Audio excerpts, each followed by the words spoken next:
Okay, good morning, everybody. Welcome to Psych 3500, a discussion of chapters 15 and 16. So without further ado, let's do. So, just pulling up my screen here. And here we go. So, to kind of wind up this semester about tests and measurements, yeah, chapter 15 talks about interest and attitude measures. All righty. Now, in terms of these types of scales, which typically they're very kind of focused on measuring very specific issues of what people are interested in, what they take a fascination to, what they like doing, or their attitudes, for example, political attitudes, attitudes about in criminal proceedings being more defense or prosecution oriented, and so on. The attitudes about sexual behaviors, about race and ethnicity. So these types of measures, yeah, tend to cover a whole lot of different issues, a whole lot of different things used in research all the time. Well, almost all the time. And so really account for hundreds and hundreds, if not thousands of different scales and measurements. Alrighty, so maybe not as frequently used in the in the clinical setting. Yeah, many of the other tests we've covered, objective, projective tests, IQ tests, neuropsychological tests. Those are the things most commonly in the test drawer of the clinical psychologist. Alrighty, but for psychology in general, interest and attitude measures are um, cover wide area, and there are just thousands of tests which take care of many other interests. Yeah, a very typically research interest. But we will also talk about interest tests as they relate to, and probably some of the most commonly, most widely used types of interest tests, career interest tests. Now, career interest or job interest tests, yeah. Now, there are a number of different career interest, job interest tests out there. Okay, and they usually differ in terms of how they generated their scores, the origin of the scales. Okay, but the way they are generated, okay, so where how they came up with their items differ, but the manner in which they just generated their items are typically the same. They usually follow the empirical criterion keying approach, yeah?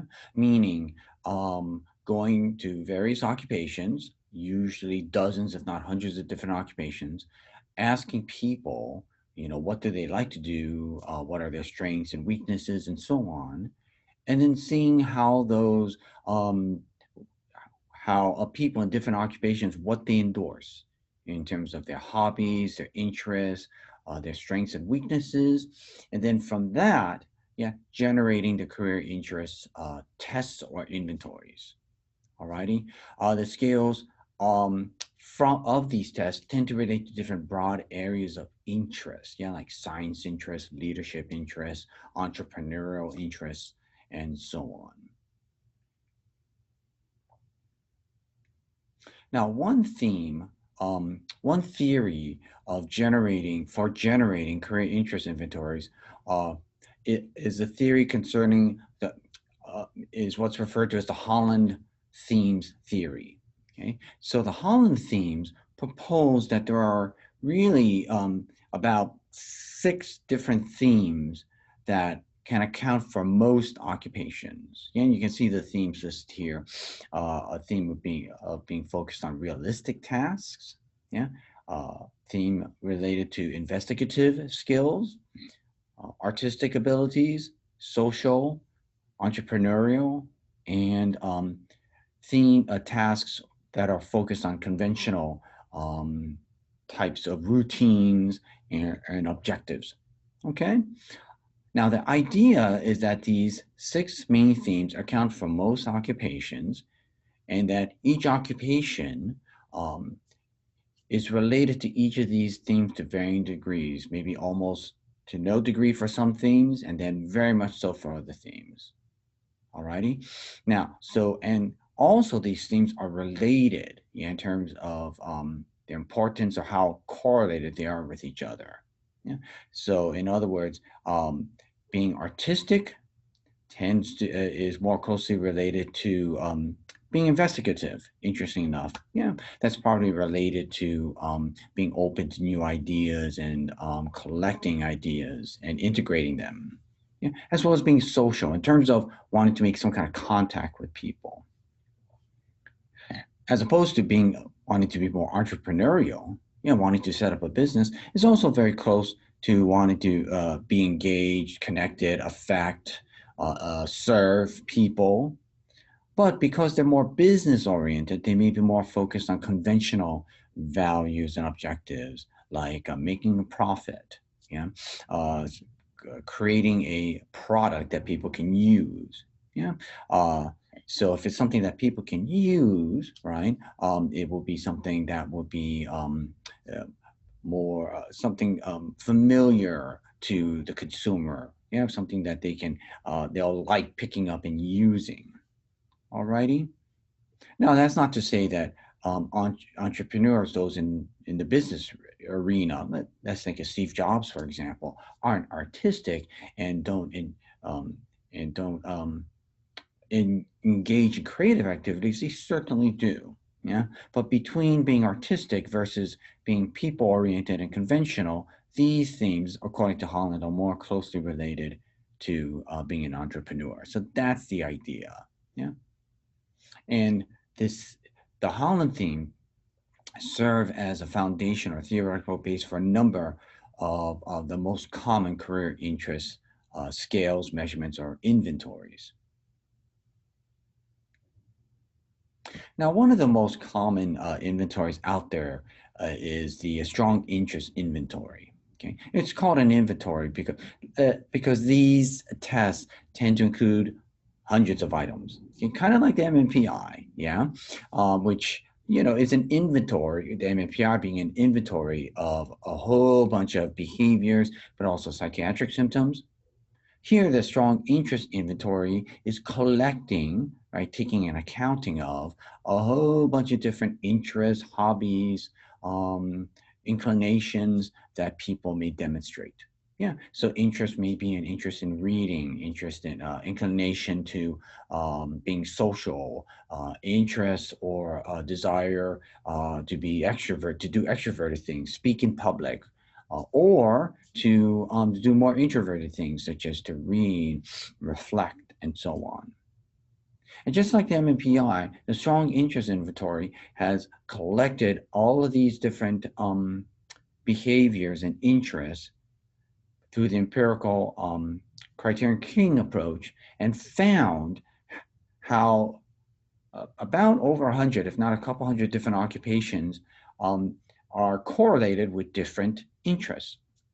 So after going through 317 items, yeah, like for example, do you like to read? And there's a 3-point kind of option. Either one is neutral, one doesn't like to read, or one enjoys reading, for example. And then there are just a whole bunch of other items related to all kinds of interests and inclinations and so on. All right. And after completing those items on this 3-option selected response um, scale, then the information from the 317 item test goes to about 100, a couple hundred different occupations, indicating which occupations the examinee shares the most interest with. Yeah, do they share more interest with, let's just say, someone who's an electrician or plumber or physician or lawyer or artist and so on. Yeah, and what have artists, lawyers, physicians, and electricians, some plumbers, what have they endorsed? Yeah, in the creation of the scale, what did they endorse as things they're interested in? Yeah, so maybe a plumber or electrician is more oriented to conventional tasks with specific objectives, right? Problem solving, being able to manipulate items, yeah, and so on. Right? Someone who's an artist will endorse more things like wanting to read, um, engage with people, affect people, and so on. Okay. The strong interest inventory, after you complete the scale, generates a profile of where the individual lies along the Holland categories that we just spoke about. Okay. The other thing it produces is a listing of the occupations that the examinee is most is closer to, and which ones they're not as close to. Alrighty, and so giving some guidance to the examinee, or let's just say a career counselor, in terms of what the examinee is shares most which occupations the, which occupations and their interests does the examinee share with the most in terms of the examinee's interest? Yeah, so where is their commonality in terms of the examinee's interest with people from different occupations and their interests? Okay, I'm going to kind of bypass this. Okay, and when we meet face to face, we'll probably talk a little bit about people's experience with strong interest with career interest inventories. Yeah, and some of their in career interest inventories, their strengths and limitations. We'll probably chat about some of that.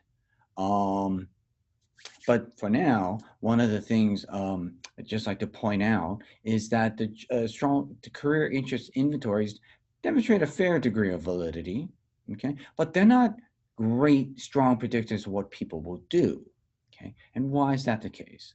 Well, the reason why that's the case is because just because someone may share the same interests with his, say, a physician, yeah, like reading or learning about nature and things of that sort, doesn't mean that a person's necessarily going to be a physician down the road, right? Because in order to become a physician down the road, there are a number of other variables that come into play, such as cognitive ability to go through the rigors of medical school. Yeah.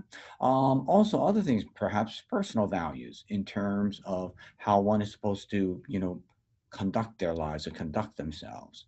Yeah. And there also may be certain attitudes, other historical events that may influence someone, such as, opportunities or, friends and family who are engaged in the same occupation, being a physician. Yeah. So that's a big limitation of these scales. They have a fair degree of validity, but in terms of their predictive validity, many other variables come into play. Yeah, which doesn't mean that the interest inventories are worthless. By no stretch of the matter does the data suggest that. Yeah, but the counselor, the career counselor, yeah, as well as examinee, should be aware of what the limitation of the test and what the test actually measures. What it actually measures are the interests of the examinee and how they correlate or match up with the interests of people in different occupations. Okay, so as long as you understand that, then the career interest inventory can be a helpful instrument. All righty.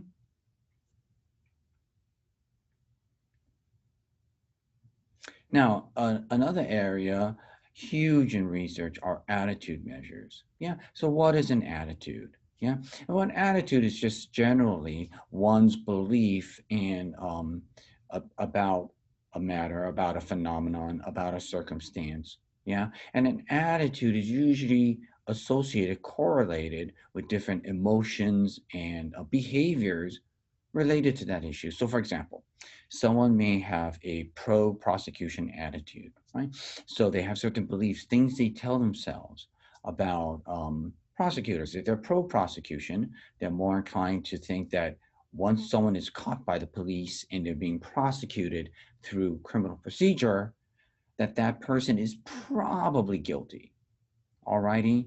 Um, so that person isn't there just by chance, a mistake, or hard luck, yeah, but because of trust in law enforcement, trust in prosecutors, right, being very pro prosecution, that folks with that attitude are more inclined to believe, yeah, or think that someone who is a criminal defendant is probably guilty. Yeah. In the worst case scenario, they might think that the person is guilty, right? Which is not how the American judicial system is set up, nor is that an assumption, right? Uh, Maybe a personal assumption of an individual, but that is not the system's assumption. Alrighty, and that attitude, that pro-prosecution uh, collection of thoughts and self-statements, right, may also is also associated with certain emotions, right? When emotions associated with things, a criminal defendant, emotions when seeing a police officer, seeing the prosecutor in action. As well as certain behaviors, yeah. And there's research in the forensic psych arena that shows that people with a pro prosecution attitude are more likely to convict than those who don't have a pro prosecution attitude. All right. So attitude measures are certainly important, certainly contribute a lot of important information in terms of research, but also practically. Yeah. So for the forensic psychologist consulting a lawyer, for lawyers to know about this kind of thing, those in particularly in the criminal area, given the example just provided. Okay. Now, the form that an attitude measure will take typically will be written, right? Could be either handwritten or written in the sense of computer generated and then typed responses. In some cases, right, more the minority of the cases, it may be based on a physiological measure like heart rate, galvanic skin response. So someone is asked about their attitude, let's say about a presidential candidate, and then the researcher measures physiological response, right? And that the physiological response may be an indicator of someone's attitude, how much they like or dislike, let's say, a presidential candidate. Attitude measures may also be based on direct observation. Yeah. So if someone says they like a movie, right? The measure will be they like Disney movies. Alrighty. And I know there are those people out there who love Disney movies. I'm not one of those people. Um, and if you have a pro Disney attitude, right, and the market researchers want to measure that, right, they'll measure, let's just say, the potential audience members' attitude about a new cartoon about a mermaid. Alrighty, or a kid in Hawaii with an alien. Alrighty, I forget what the name, Lilo and something. Um, right? They would watch the potential audience member, right, in a theater, and literally may film their facial reactions to certain parts of the movie, and even maybe watching gaze on the screen to measure what they like about the movie or whether they like the movie at all. Alrighty. So attitude measures can take a whole lot of different forms, particularly in the consumer market research area. Okay. Now, the thing though with attitude measures, in contrast to let's say IQ tests, neuropsych tests, personality tests, usually don't have the same kind of research empirical support as some of those other tests do.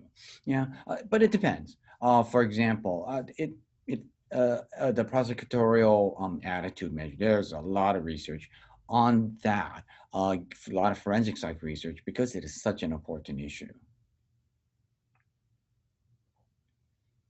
Okay, and with that, that's all I have to say about interest and attitude inventories. Yeah, so let me get out of here. And we will proceed with the next and last chapter in the Hogan text, chapter 16. Okay, so let me get that going. And here we go. Ethical and legal issues. Alrighty. In clinical psychology or in psychology, right, we have a collection of, we have an ethical code, yeah, by which we operate as a profession. Um, Most professions do, if not almost all or all. Alrighty, whether you're a physician, lawyer, psychologist, yeah, there are a code of ethical principles. Alrighty, and we'll talk about what ethical codes, what their function are, their purpose and function are, and then the codes most relevant from the American Psychological Association Code of Ethical Conduct, and um, those codes that are particularly relevant for tests and measurements. Okay, so let's proceed. Nope, we'll bypass this and that. Uh, and here we will start right here. But with that, let me just get out of this for a moment. Let me pause recording for a moment.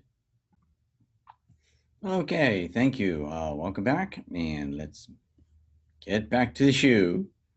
So with that, let's talk about, oops, let me just double check here. Okay, yeah, we're on. Sorry about that, folks. No confusion on my part. All right, so what is the purpose of ethical codes?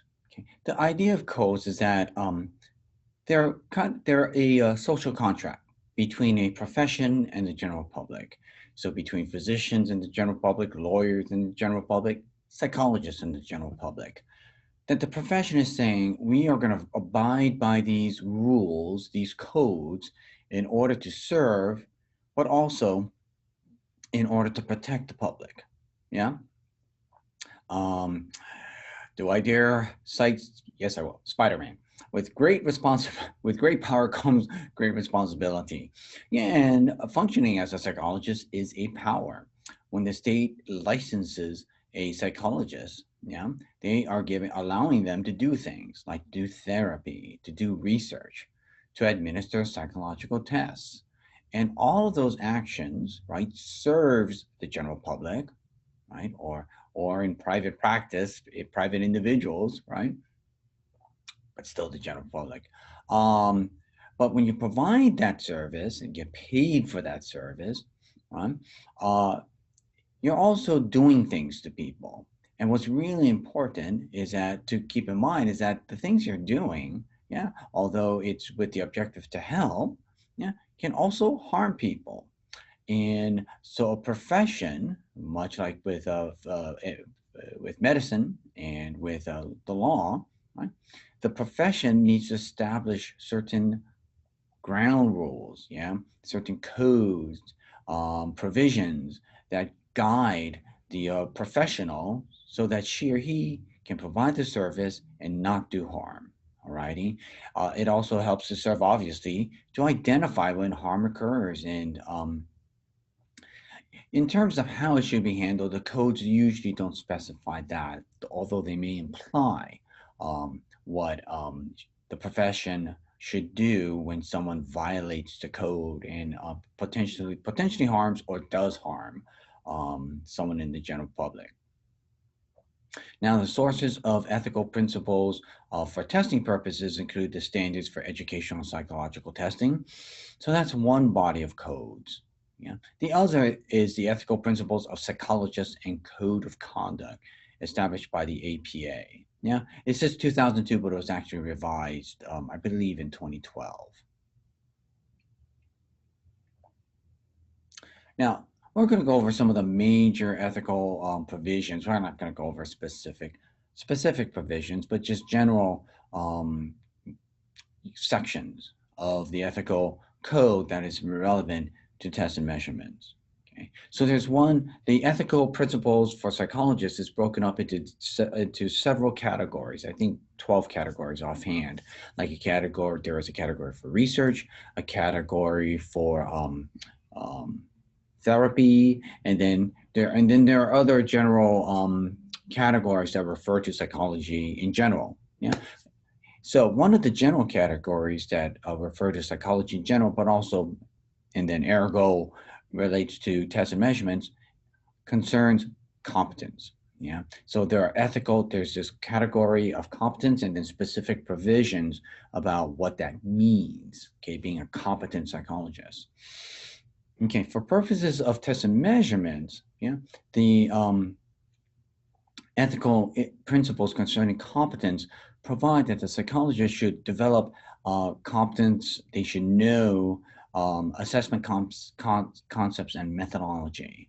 Yeah, and that's some of the stuff we've been learning in this course this semester. Yeah. Some of the main issues that the psychologist needs to be competent in, yeah, be knowledgeable in, are areas such as what norms are, how they're generated, how they're used, their importance, as well as reliability and validity. Yeah, we had whole chapter on just each on reliability and a whole chapter on validity, as well as how tests are constructed.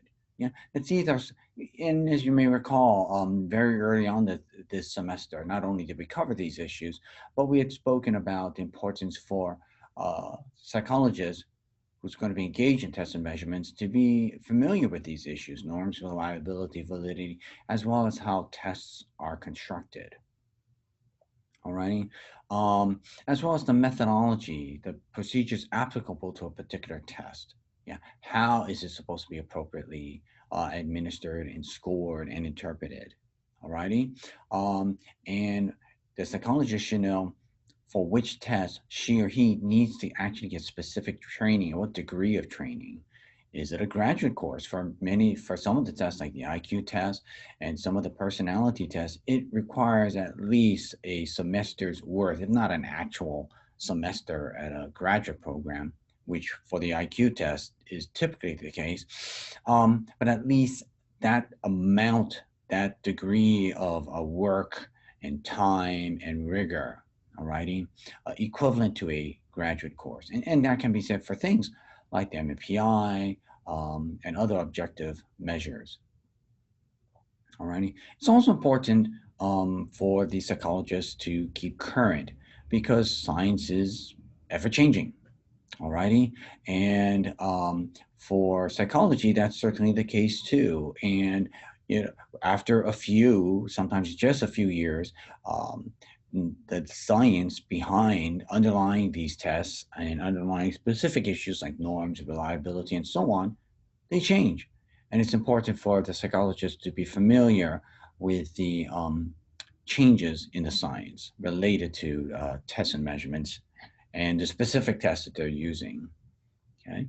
And one of the provisions of competence involves knowing one's limits. Now, that seems like stating the obvious, but it's amazing how the obvious is often overlooked. Yeah. So, knowing what you know and knowing what you don't know. All righty.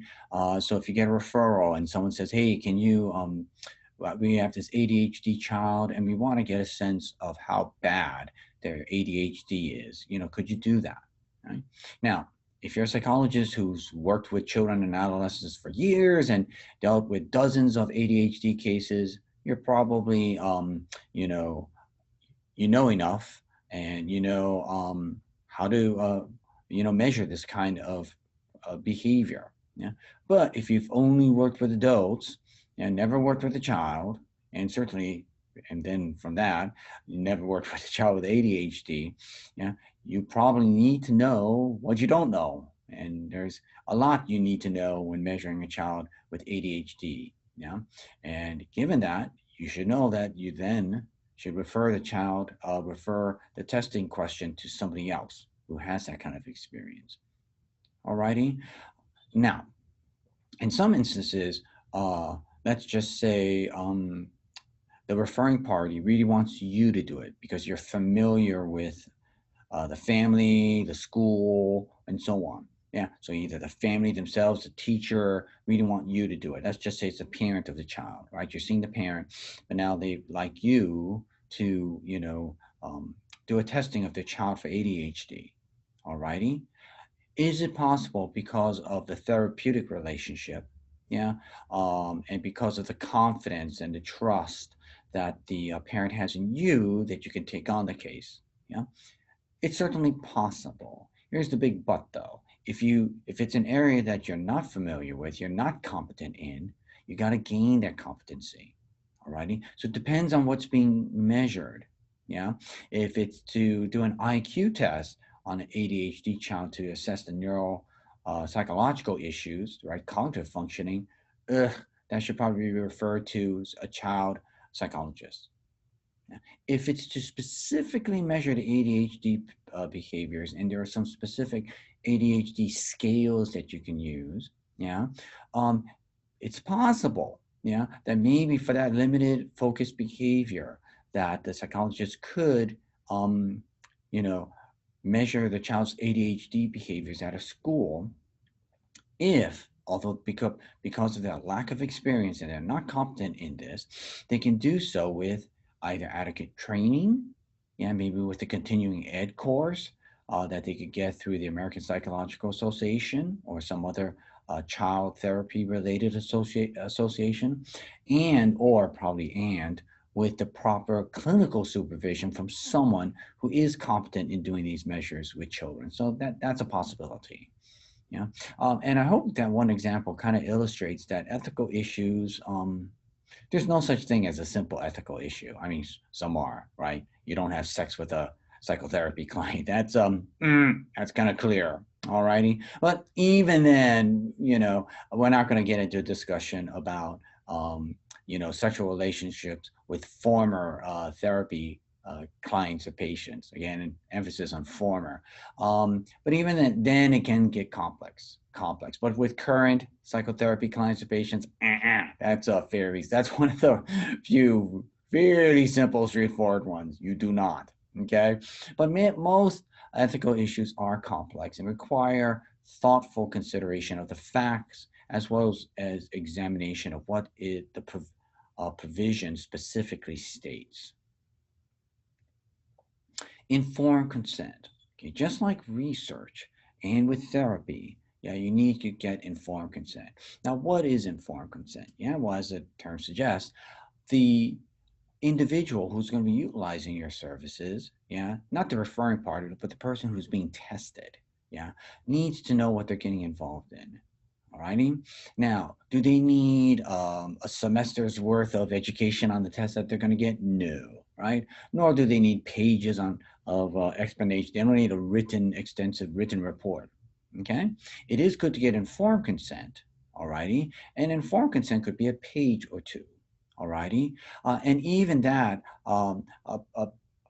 only a part of that informed consent, that written consent, will involve an explanation of the test. Yeah. And it may be a few sentences indicating what the test does. And, so for an IQ test, maybe informing the person that this is going to generate what they're going to be doing, what they're going to be experiencing. Yeah, a bunch of cognitive measures over concern with involving examining, completing different intellectual tasks that it may take about an hour or two, that you're going to be generating a score, that the examiner is going to be generating a score, and that score is going to provide certain measures, certain overall IQ as well. One with the weights, as you may recall, right? 4 sub IQs, as well as other measures of cognitive functioning, right? So several sentences telling them, what the test does, what they're going to experience, and what it generates, something of that sort.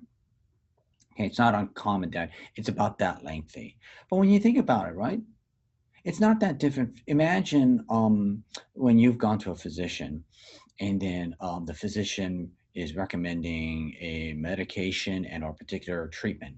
Alrighty, says let's say surgery. Okay, the the physician probably does not sit you down for an hour or two explaining doing a PowerPoint presentation on the medication or surgery, right? But they do spend time explaining a medication, right? What it does, negative side effects, or surgery, why, what's going to be done, right? Recovery period, all that, how long you might stay in the hospital, all that kind of stuff, and engages you in a conversation for several minutes about the pros and cons of doing the medication or not doing the medication, and answering any questions you may have. How long you're going to have to take it? How does diet have to change? Uh, what kinds of effects, both good and bad, will you experience? Yeah. Same thing for tests and measurements. So that's kind of the idea, so that the person can make a good decision, an informed, educated decision about something that's going to impact their life, right? So a medication is going to impact your life. A test score will impact your life. Yeah. If it's sent to a school, if it's used in the legal system and sent to the courts, and so on. So they need to know what are the potential consequences. Yeah. Including among those, who's going to see this information. Yeah, and that is particularly unique with tests and measurements. Yeah, because you are writing. Well, that could happen in therapy too. But with tests and measurements, you're generating a score, and someone wants that score. Either a school setting, maybe an employer, maybe the courts. Yeah, if it's used, let's just say in a divorce proceeding, yeah, child custody, or let's say a criminal proceeding, right? And someone is dealing with the insanity plea or is in is being presented to you because we've been found not fit to stand trial, right? Huge implications. All righty, so let us move on. Oh well, what do you know? I lied. There is a code, but we won't be getting into it for our purposes. All right, confidentiality. Just as with therapy, just as with research, right? It is your responsibility as a psychologist to maintain confidentiality and to notify the test examinee what are the parameters, yeah, the limits of confidentiality. Excuse me. Okay. As a general matter, test results are confidential. All righty. You need to protect that information. All right. The only person who can waive that is the examinee. All right. They're the only ones who can say, yeah, send it there, send it, send the report to the school setting. Okay. Or send the report to my um, ex spouse, my spouse's divorce attorney, something like that. Okay. And when they do that, right, if they waive the confidentiality, they are fine or they want the test scores and report to typically it's going to be the test report, right? Not just a score, but a written report explaining the score, interpreting the score. Only the examinee can waive that. Okay. Um, and if it is released, right, your responsibility also is not just to send it to anybody, but to know who you're sending it to. And you can only send it to certain people. Yeah, you need to send it to a qualified professional. Yeah, someone who knows how to read the test report. Alrighty, you don't just send it to the school principal. Alrighty, you send it to right the school psychologist. Alrighty, you now in let's just say a legal proceeding, you very well send it to the attorney, but with the knowledge that it's not just going to the attorney, but the psychologist on that attorney's end or side who's going to read the report and convey their expert opinion to the attorney.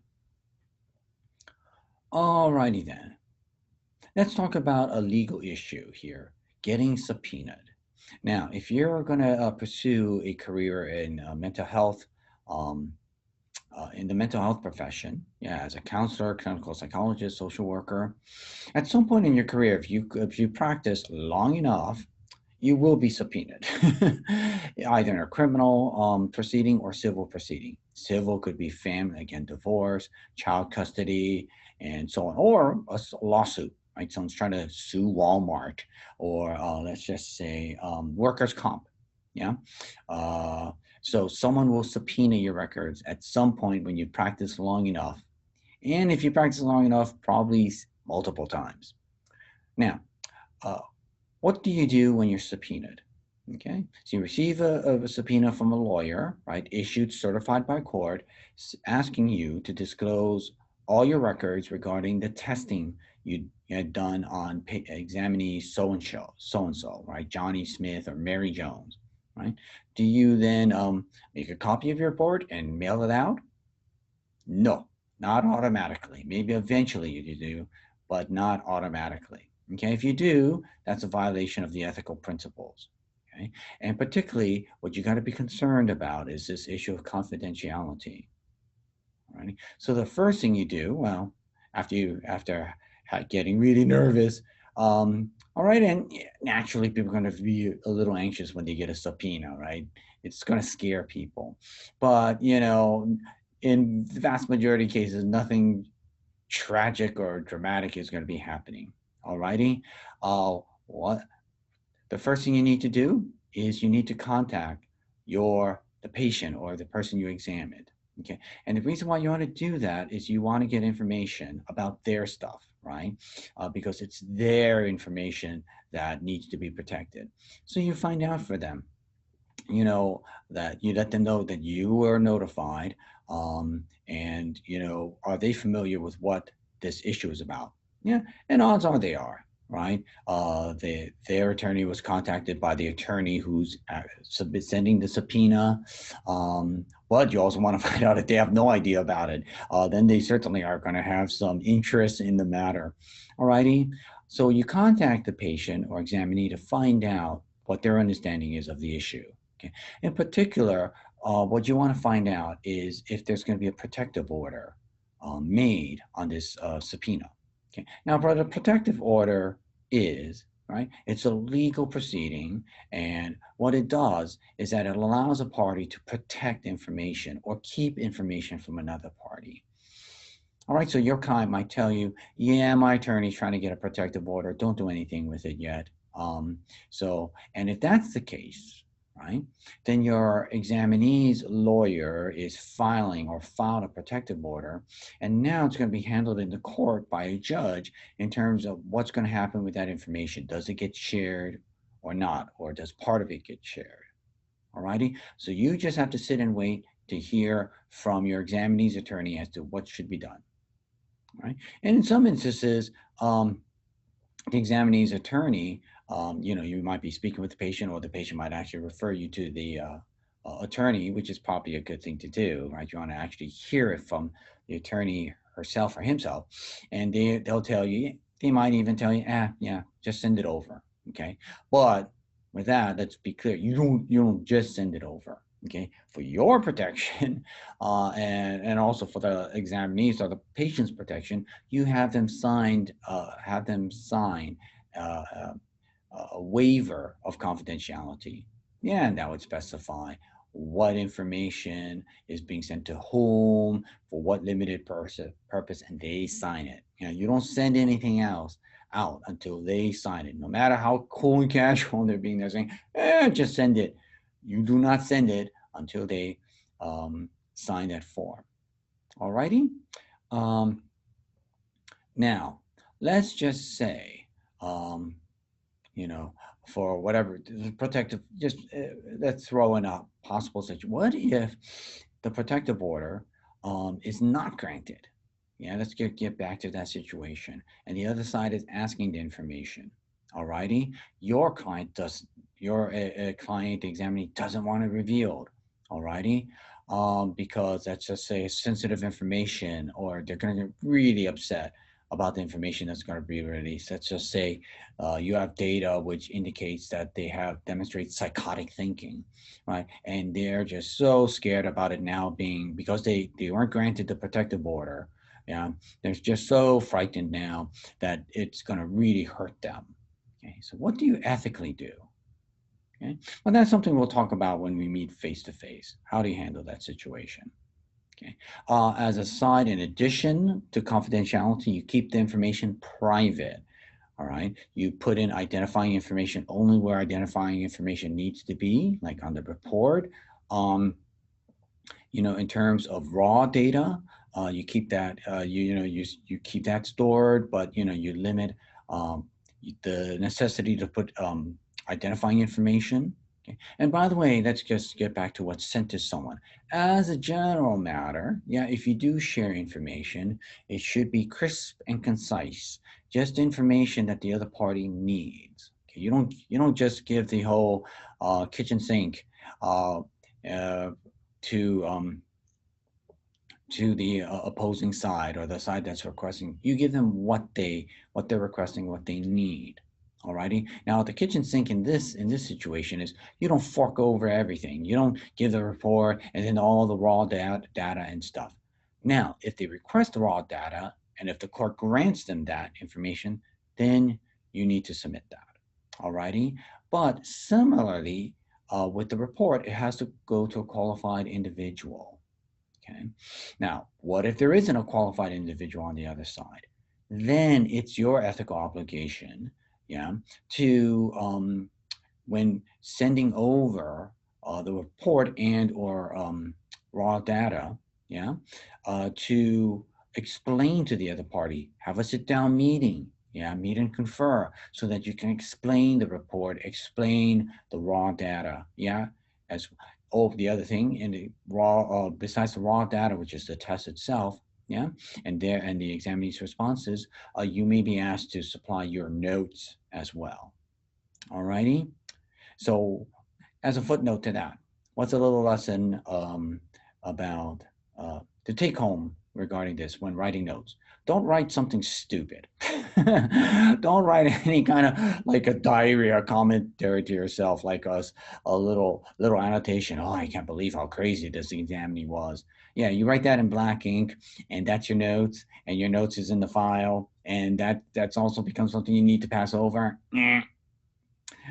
You're going to be in quite a bit of a pickle if if you decide to do some cutesy wootsy little note like that to yourself, thinking you'll never see the light of day. Just think that anything you type, anything you write in a legal proceeding can see the light of day. Alrighty.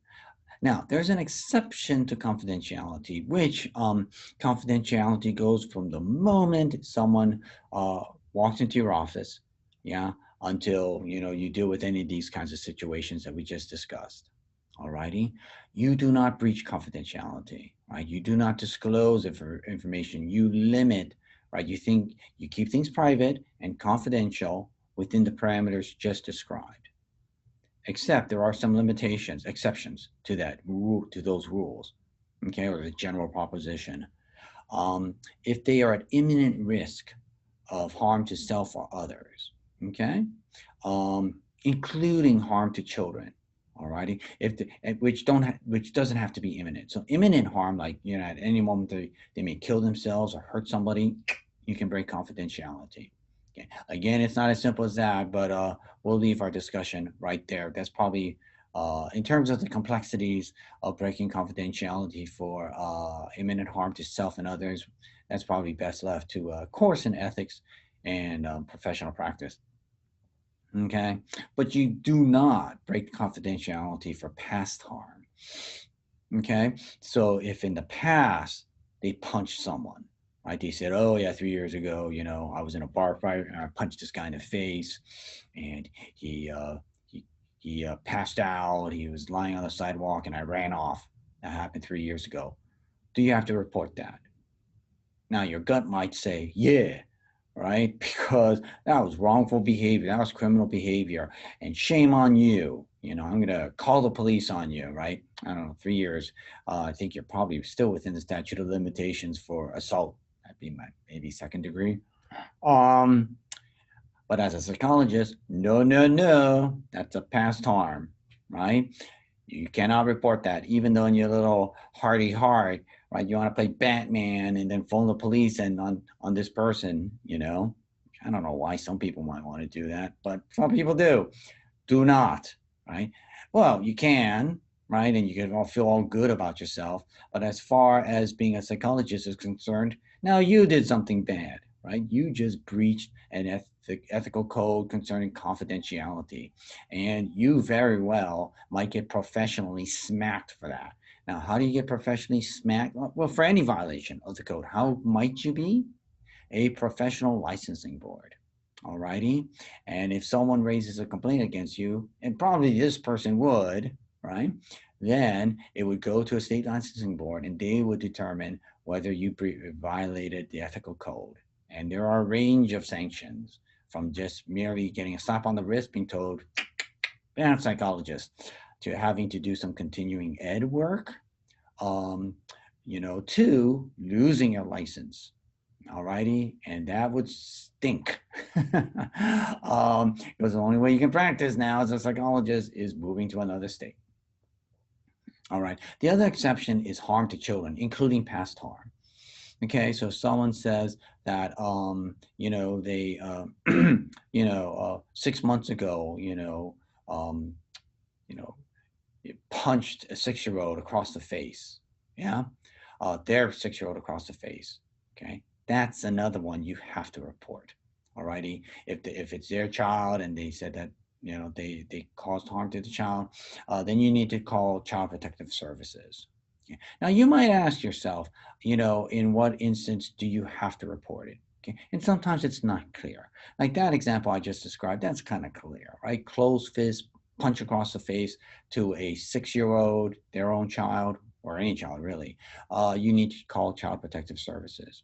Alrighty. Now, where it will go from that point, and we'll save that for our face-to-face meeting. Alrighty. But suffice it to say, CPS, that's part of the job. Is to determine how far does it go. Does the parent need, your examinee, does the social work services need to intervene in some way or not?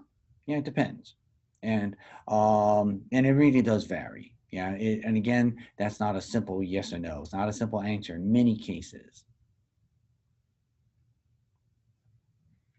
All right, and finally, interpretation of the ethical codes. Uh, let's see. I'm sorry.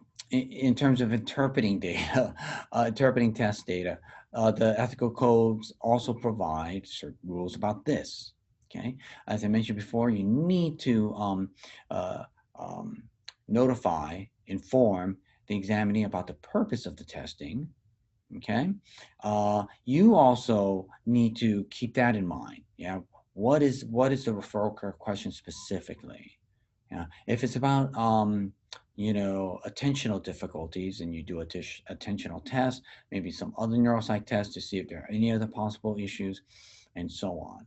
Okay, um, you so you need to answer the referral question. But if you find other problems, yeah, it has to be relevant to that referral question. You don't address other things going on in the examinee's life, which isn't going to help them on the attentional matter. If it's relevant, right, meaning it's helpful to address the attentional matter, you address it. Yeah. But if you like see that, wow, uh, you examine because of your clinical experience and some test data, you see the potential for this person eventually be suffering from borderline personality disorder, you don't write about that unless the particular behaviors that make you think they're eventually going to become borderline, right? It's so characteristic of borderline pathology is also affecting the attentional behaviors. But even then, right, you're probably safer to talk about the behaviors that you think are relevant to borderline personality, to just discuss the behaviors. You don't need to say, right, just because it may look like the person will eventually be borderline personality, why write that in a report if it's going to their school? Yeah, so you can see the potential harm you might be causing somebody, right? And someone on the other side, right? High school counselor, right? You can hope that they'll maintain confidentiality, or right? But what if they speak to the school principal, and this principal, you can see, right?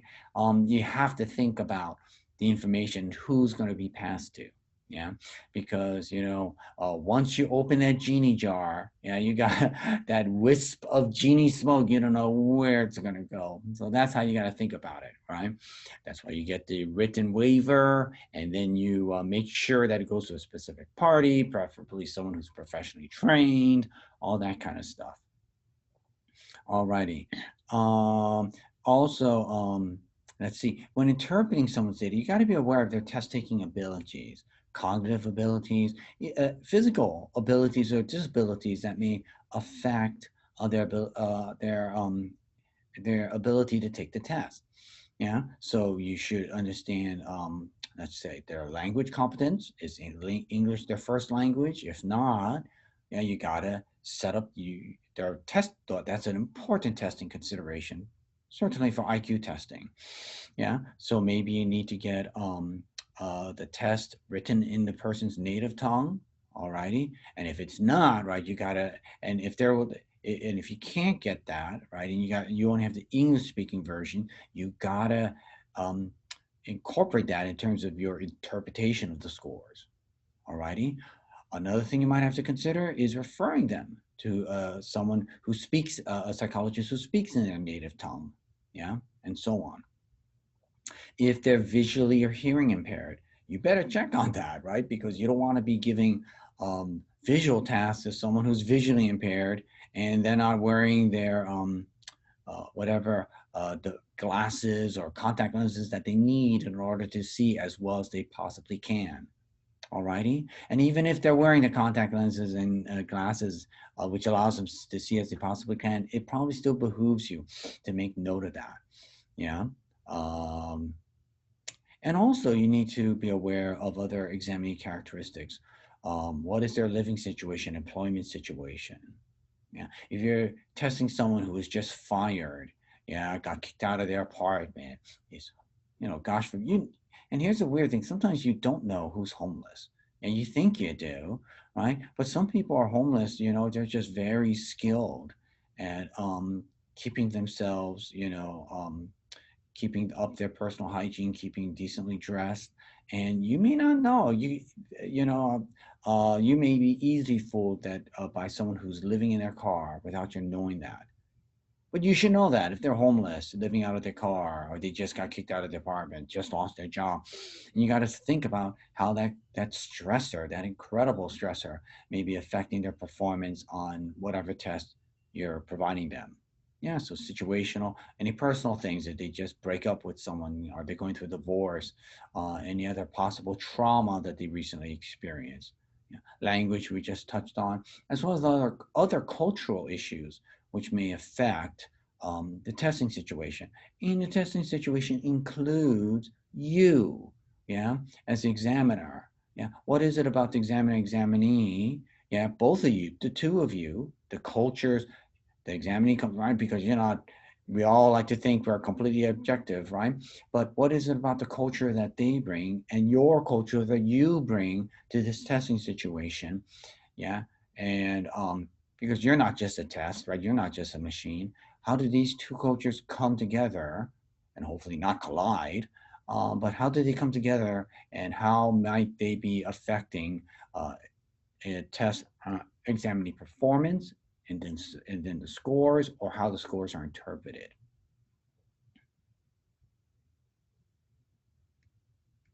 Alrighty. And with that, that's all I have to say about the ethics and professional practices related to tests and measurements. And with that, thank you for this whole semester for your attention. It's been a privilege uh, providing these YouTube lectures to you. And with that, look forward to our meeting face to face. And thank you so much. Take care. Bye bye.